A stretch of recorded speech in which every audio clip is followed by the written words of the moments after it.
주 여호와께서 에돔에 대하여 이와 같이 말씀하시니라. 우리가 여호와께로 말미암아 소식을 들었나니 곧 사자가 나라들 가운데에 보내심을 받고 이르기를 너희는 일어날지어다 우리가 일어나서 그와 싸우자 하는 것이니라. 보라, 내가 너를 나라들 가운데에 매우 작게 하였으므로 내가 크게 멸시를 받느니라. 너의 마음의 교만이 너를 속였도다.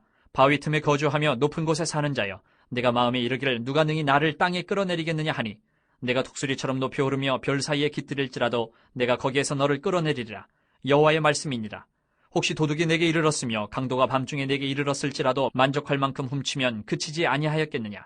혹시 포도를 따는 자가 내게 이르렀을지라도 그것을 얼마쯤 남기지 아니하였겠느냐? 내가 어찌 그리 망하였는고?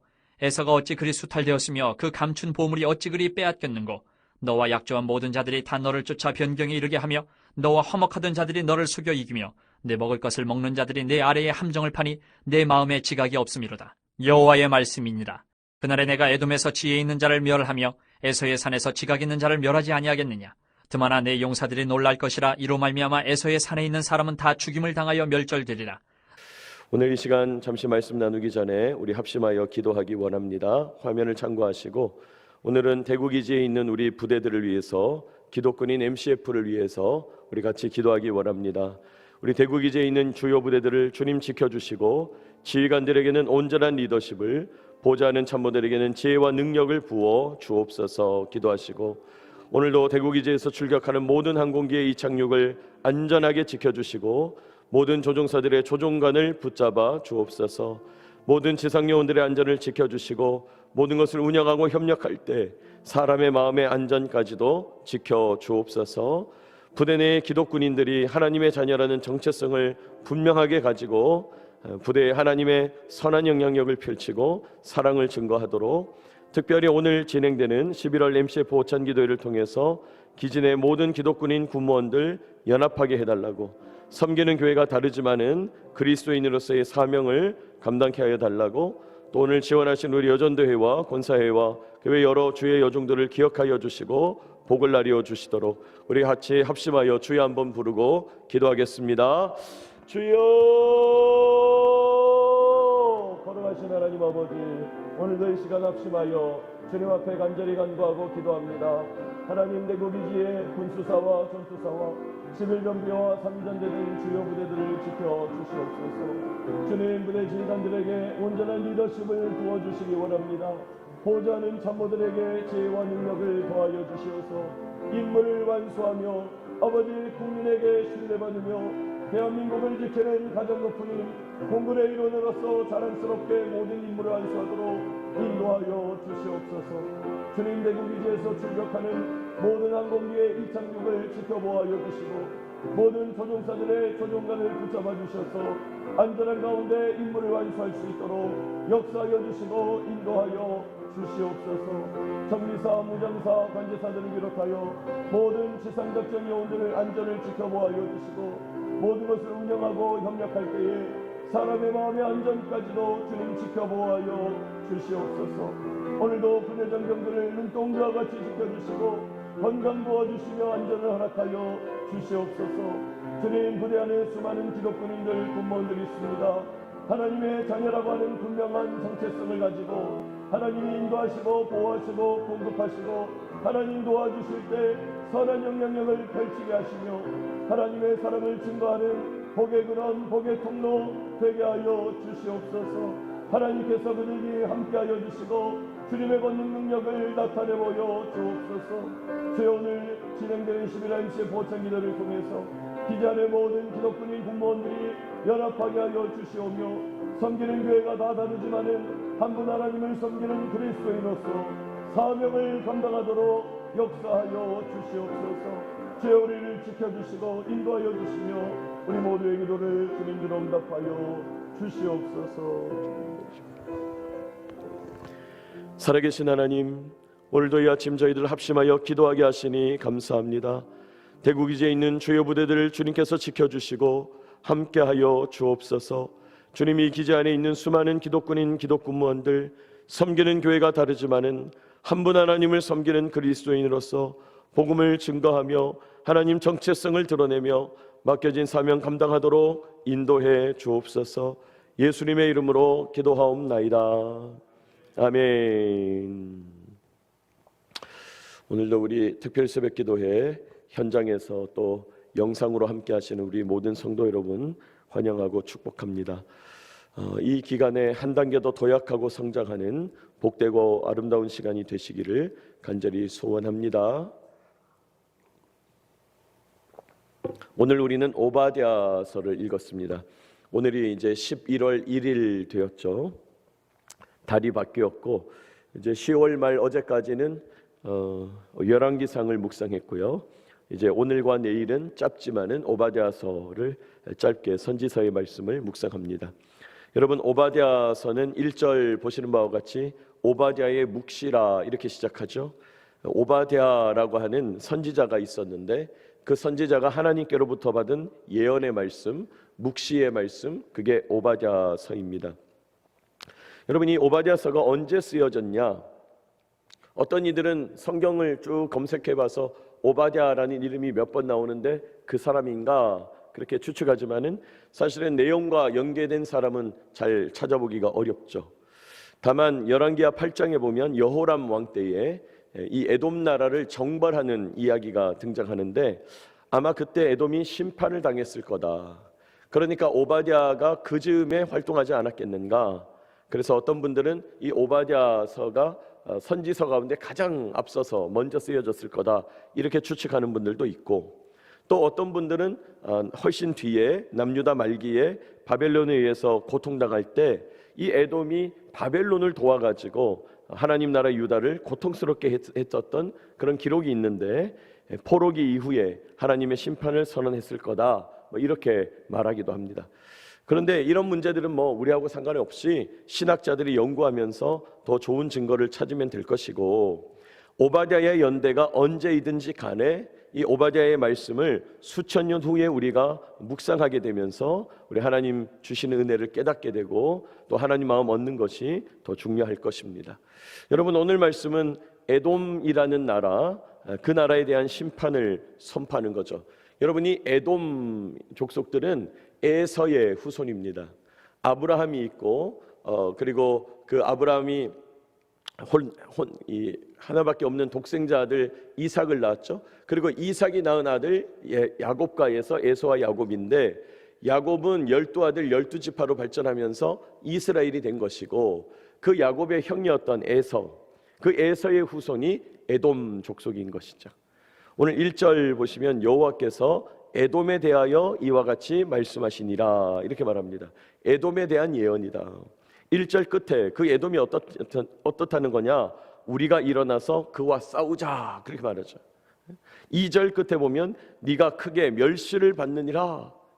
지금 하나님 앞에서 뭔가 멸시를 받고 또 싸움을 일으킨다. 4절도 보시면요, 4절에 내가 거기에서 너를 끌어내리리라 이렇게 말해요.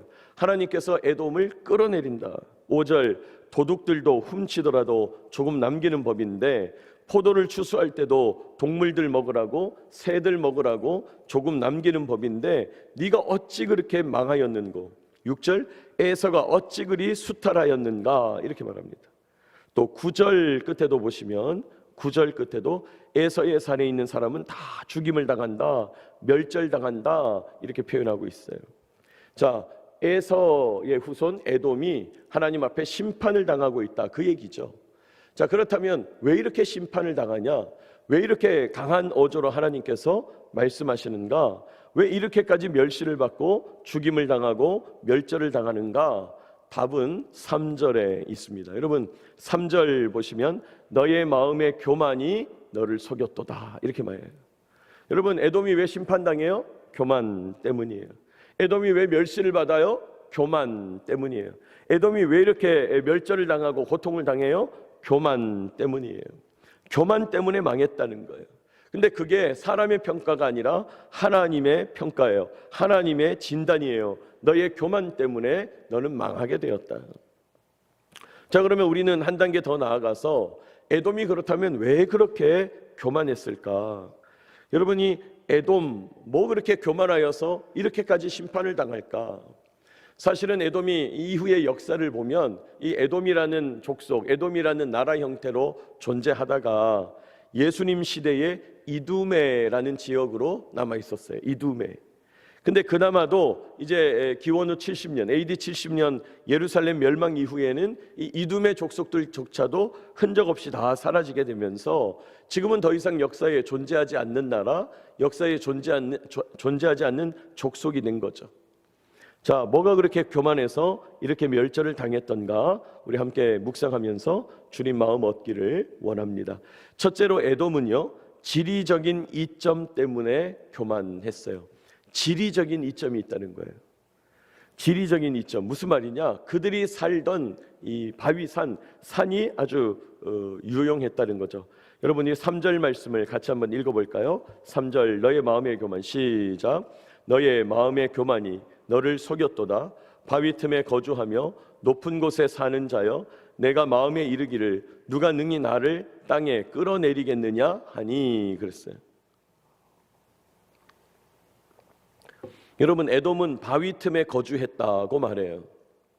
실제로 이 에돔이 거주한 지역은 바위산과 바위산이 겹쳐져 있는, 그래서 이 에돔이란 말의 뜻이 붉다라는 뜻이거든요. 왜 붉으냐? 바위산이 전부 돌산인데 전부 붉은색을 띠고 있는 거예요. 그래서 에돔이에요.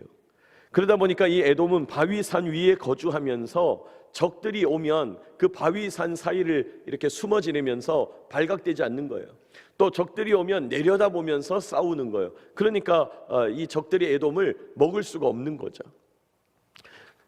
그렇게 교만하게 스스로 이야기한다는 거예요. 누가 나를 땅에 끌어내릴 수 있겠어?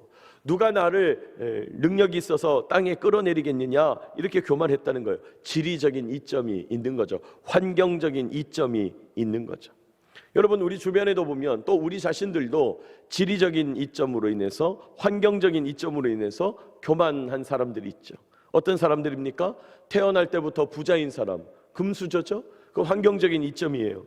태어날 때부터 태어나 보니까 집이 전부 큰 장사하고 기업하고 경영하는 사람들이에요. 그럼 그 사람도 자연스럽게 그런 일원이 될 가능성이 높죠. 태어날 때부터 공부 많이 하고 지위가 높은 공직자 집안에서 태어나면 자연스럽게 또 공부도 많이 하게 되죠. 과거에 텔레비전 이렇게 보니까 어떤 여자 연예인인데 아버지가 외교관이었다는 거예요. 어릴 때 내내 유럽에 살았다는 거예요. 유럽 곳곳을 돌아다니며 살았던 연예인인데 얼굴도 예쁘지만은 영어 유창해요. 독일어 유창해요. 프랑스어 유창해요. 여러 나라 말을 막 줄줄줄줄 말해요. 여러분, 환경적인 이점이 있는 거죠. 태어날 때부터 생존에 대한 걱정 없이, 의식주에 대한 문제 전혀 없이 안전하고 건강하게 부유하게 자라는 거, 여러분, 이거 큰 복이죠. 환경적인 이점이에요. 그런데 문제는 뭡니까? 이런 것을 자기 실력으로 여기는, 이런 것을 자기가 이룬 것처럼 착각하는 그런 사람들이 있다는 거예요. 자신의 배경, 자신의 집안, 자신의 유리한 환경을 자랑하면서 남들 위해 그걸로 군림하고, 하나님 군림하는 사람들, 무시하는 사람들, 다른 사람들 멸시하는 사람들, 여러분, 하나님은 그런 사람 미워합니다. 그런 교만 미워하십니다. 여러분, 과거에 서양 사람들이 아프리카와 남미와 동남아의 여러 나라들을 식민지로 경영했죠. 여러 나라 백성들을 위협했죠. 약탈해 갔습니다. 그러면서 뭐라고 그랬어요? 서양 사람들은 우월하다. 서양 사람들은 유전적으로 우월하다. 너희들하고 다르다. 그리고 동양 사람들, 아프리카계 흑인들, 너희들은 미개하다. 유전적으로 덜 떨어졌다. 진화가 덜 됐다. 이런 식으로 매도했다는 거죠. 여러분, 자신들이 부유하고 문명이 좀 발전하고 기술이, 군사력이 좀 나을 수는 있지만은 그런 식으로 군림했다는 거예요. 잘 생각해 보면요, 태어날 때부터 좋은 환경이 주어진 거는 내가 잘해서 얻은 게 아니잖아요. 여러분, 태어날 때부터 내가 좋은 환경에서 태어났어요. 그건 내가 잘해서 얻은 게 아니잖아요. 그걸 내가 내 자랑으로 삼거나 그걸 내 실력으로 착각하면 안 된다는 거예요. 그건 내가 지불해서 그렇게 한 게 아니니까. 여러분, 어떤 유명한 드라마 대사 가운데 이런 말이 있어요.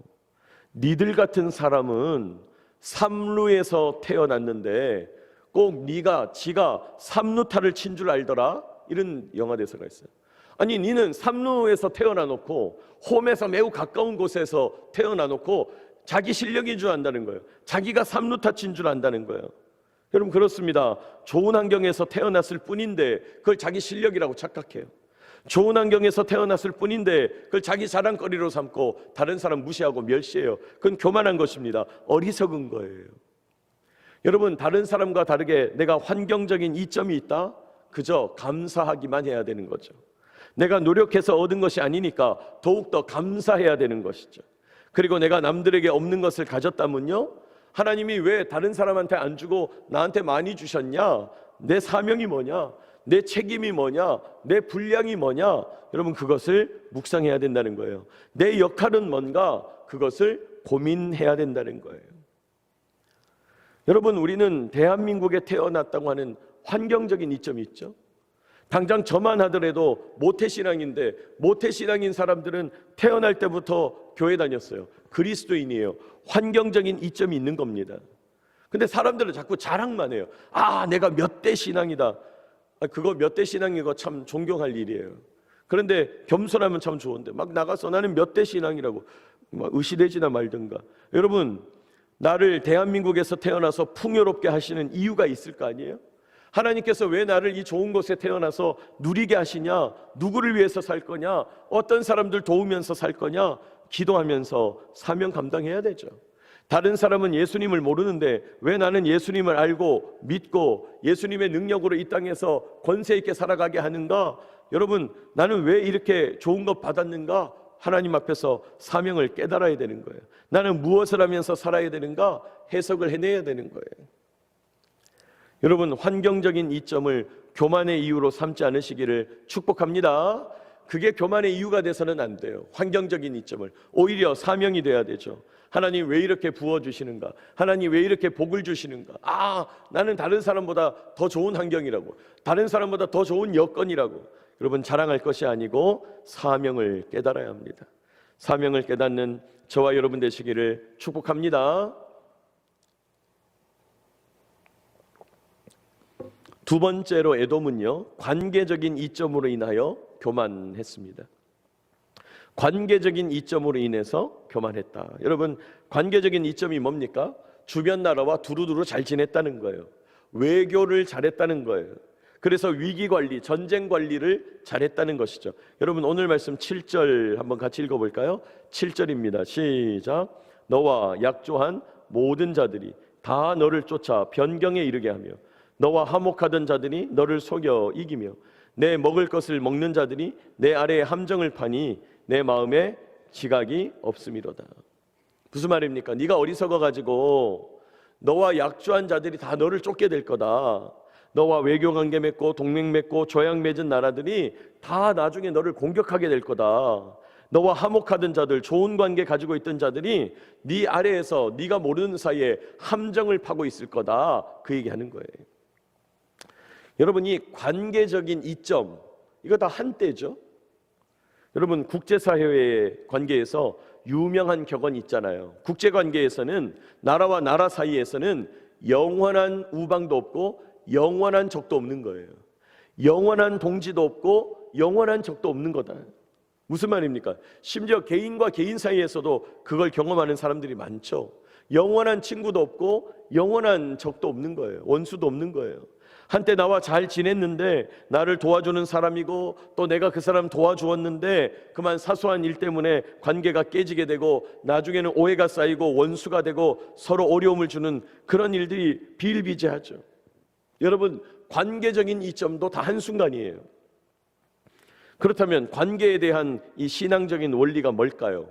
하나님과의 관계가 열려야 다른 모든 사람과의 관계가 열린다는 거예요. 여러분, 하나님과의 관계가 열려야 다른 사람들과의 관계가 열린다는 거예요. 하나님과의 관계는 나는 너무 좋은데 이웃들과의 관계는 좀 안 좋은 것 같아요. 여러분, 그건 거짓말이에요. 그럴 수가 없어요. 나는 하나님과의 관계는 아직 제대로 안 세워졌는데 그치만 내가 친구도 많고 이웃과의 관계가 참 좋다. 여러분, 그것도 거짓말이라는 거예요. 여러분, 하나님과의 관계와 이웃과의 관계는요, 연결되어 있는 거예요. 연관이 있는 거예요. 하나님과의 관계를 통해서 받은 사랑으로, 하나님이 부으시는 은혜로, 하나님이 인도하여 주시는 지혜와 생명으로 다른 사람을 돕는 거예요. 다른 사람에게 흘려보내는 거예요. 여러분, 연결되어 있다는 거예요. 하나님과의 관계가 열려야 이웃과의 관계도 열린다는 겁니다. 여러분, 사람과 사람과의 관계, 이웃과의 관계는 철저하게 하나님과의 관계와 연결되어 있어요. 하나님과의 관계 속에서 해석돼야 돼요. 이웃과의 관계가 하나님과의 관계를 통해서 새로워져야 돼요. 온전해져야 돼요. 여러분, 하나님의 진리 밖에서, 하나님 모르는 사람들 사이에서 그저 사람과 사람이 잘 지내는 거, 아주 극히 예외적인 때를 빼면 거의 없다는 거예요. 여러분, 주변을 보니까 어릴 때 아주 깊은 우정을 나눈 친구라 할지라도 나이 들어서 친구들하고 깨지는 경우도 많아요. 왜 그렇습니까? 관계라고 하는 것이 그렇게 어려운 거예요. 어릴 때야 친구들 다 비슷한 조건이니까 잘 지내지만은 나이 들고 여건이 달라지고 형편이 달라지니까, 삶의 수준이 달라지니까 친구가 안 되는 거예요. 여러분, 우리는 관계를 위해서 기도해야 합니다. 하나님과의 관계를 바르게 세워가고, 하나님 그것으로 인해서 하나님 주시는 사랑으로, 하나님 주시는 힘으로 이웃과의 관계를 새롭게 세워가고 건강하게 세워가고 아름답게 해달라고 기도해야 합니다. 여러분, 이웃과의 관계 속에서 하나님의 생명과 능력, 사랑과 지혜, 은혜를 증거하는 복의 통로 되시기를 축복합니다. 하나님께 은혜 받아서 전하는 거예요. 하나님께 사랑 받아서 전하는 거예요. 나는 은혜 베풀었는데 너는 왜 안 하냐? 나는 사랑을 베풀었는데 너는 왜 제대로 안 하냐? 여러분, 그렇게 접근하면 관계가 안 되는 거예요. 하나님의 생명, 능력, 지혜, 사랑, 은혜를 받아서 전하는 저와 여러분 되시기를 축복합니다. 마지막 세 번째로, 에돔은요, 자기 지식과 지혜 때문에 교만했어요. 자기 지식과 지혜 때문에 교만했다. 8절 보니까 여호와의 말씀이니라, 그날에 내가 에돔에서 지혜 있는 자를 멸하며 에서의 산에서 지각 있는 자를 멸하지 아니하겠느냐, 이렇게 말해요. 에돔에는 지혜 있다고 말했던 사람들이 많았던 것 같아요. 지식이 있다 자부하던 사람들이 많았던 것 같아요. 그런데 이런 지혜와 지식이 너무 교만의 이유가 된 것이죠. 지혜와 지식 때문에 교만해져서 망하게 됐다 말씀해요. 여러분, 지혜와 지식을 과도하게 의지하면요, 내가 아는 게 너무 많고 내가 지혜가 너무 많으면 결정적으로는 분별력을 잃게 되죠. 내가 너무 많이 아는 것 때문에 자기 꾀에 자기가 넘어가는 일이 허다한 것이죠. 자기 꾀에 자기가 넘어지는 거예요. 여러분, 지혜롭다고 하는 사람들에게 이런 일들이 많이 나타나잖아요. 자기가 쳐놓은 덫에 자기가 꼬이는 거예요. 지식이 많다고 하는 사람들에게 이런 일들이 나타나잖아요. 여러분, 성경은 말합니다. 지혜의 근본은 하나님이시다. 여호와를 경외하는 것이 지식의 근본이거늘, 이렇게 말하잖아요. 여러분, 그러므로 우리의 지식, 나의 지혜를 의지할 것이 아니라 하나님을 향한 지식, 하나님이 부어주시는 지혜를 추구해야 돼요. 순간순간마다 하나님 이거 뭡니까? 하나님 이거 어떻게 해야 됩니까? 하나님 이걸 제가 잘 모르겠는데 지혜를 주십시오. 깨닫게 해주십시오. 여러분, 순간순간마다 하나님을 향하여 지식을 구하고 하나님이 부으시는 지혜를 바라봐야 한다는 거예요. 여러분, 우리는 지식과 지혜에 있어서 하나님하고 비교할 수 없어요. 내가 아무리 많이 안다고 해도 우리는 모르는 영역이 존재하는 거예요. 여러분, 나의 짧은 지식과 부족한 지혜를 의지하지 말고 날마다 부으시는 하나님의 은혜, 동행하시면서 깊이 교제하시는, 그래서 하나님을 체험하게 되는 저와 여러분 되시기를 축복합니다. 여러분, 특별히 하나님에 대한 지식이 날로 날로 커져야 되죠. 제가 아는 어떤 분은 도서관 가기를 좋아해요. 도서관. 왜요? 도서관에 가니까 그냥 세상 모든 영역의 다양한 지식들이 너무 많은 거예요. 그래서 막 그분은 이렇게 휴일날 혼자 도서관 가가지고 이것 조금 읽고, 이거 재밌다. 저것 조금 읽고, 이거 재밌다. 그러니까 만나보면 막 아는 게 많아요. 막 얼마나 아는 게 많은지. 근데 어느 날 이런 얘기를 하는 거예요. 목사님, 제가 도서관 가보니까, 책을 여러 개 읽어보니까 세상 지식은 서로 안 맞더라는 거예요. 무슨 말이냐? 연관이 안 되더라는 거예요. 이렇게 주장하고 저렇게 주장하고 뭐 다양한 얘기 하는데 연결이 안 되더라는 거예요. 세상에 있는 지식들이. 무슨 말입니까? 온전하지 않다, 이 말이에요. 바를 수가 없다는 거예요. 어느 정도 깊숙하게 들어가니까 더 이상은 이게 진리가 아닌 것을 그냥 읽어만 봐도 알겠더라는 거예요. 여러분, 하나님과 깊이 교제하여 하나님이 부으시는 지혜, 하나님을 알아가는 지식, 그 지혜와 지식이 부여하게 되는 저와 여러분 되시기를 축복합니다. 여러분, 에돔은요, 오늘 교만하여 무너졌어요. 교만해서 심판당했어요. 교만해서 멸절당했어요. 그러면 에돔은 왜 교만했냐? 첫 번째로 지리적 환경적 이점 때문에 교만했다 그랬죠. 자기가 타고난 것을 자기 실력이라고 착각하거나 자기 거라고 자랑해서는 안 된다 그랬어요. 관계적인 이점 때문에 또 교만했어요. 동맹, 화친, 조약, 외교 이런 것들을 집착하는 사람들 오히려 배신당하게 된다. 친구 많은 거 자랑하는 사람들 실익이 없다. 하나님과의 관계와 이웃과의 관계 연결돼 있다 그랬습니다. 또 마지막으로 자기 지혜와 지식을 너무 많이 의지하게 되어서 하나님께서 교만하다 하셔요. 나의 짧은 지식과 지혜를 의지할 것이 아니라 하나님이 날마다 부으시는 은혜, 동행하시는 능력, 하나님을 알아가는 참된 지식, 여러분 이런 지혜와 지식을 날로 날로 성장하고 성숙하는 저와 여러분 되시기를 축복합니다.